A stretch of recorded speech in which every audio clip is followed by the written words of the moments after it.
We're continuing to watch the possibility of tropical developments in the Gulf and the Atlantic. Thanks for watching tonight. I'm Devin Bartolotta. We're focusing on an area near Florida that could possibly form into a named storm as early as this weekend.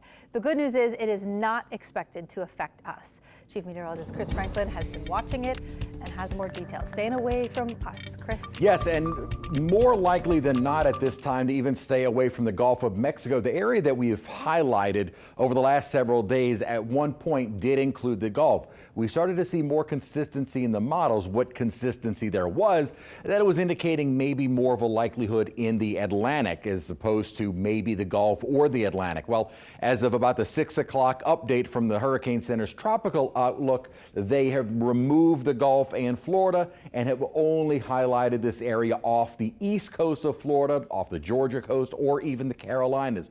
What we're waiting on is a front, which is still kind of stuck across parts of the east coast.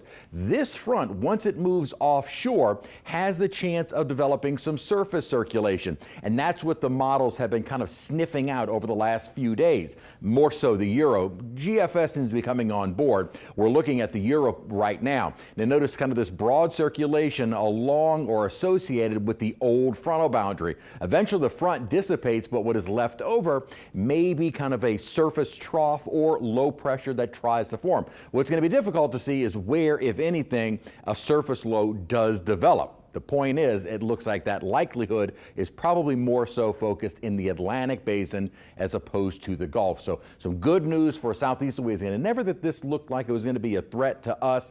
It's looking, if we are going to see something, it is probably going to be in the Atlantic basin. And we're going to still wait a few more days before that front even moves offshore. Probably not until Friday or the weekend is that the soonest we could start to see something form. And in that time, we're going to be baking under the sun as high temperatures will be more mid to upper 90s for our 4th of July weekend. We'll talk more about that in a few minutes. My goodness. All right. Thank you, Chris.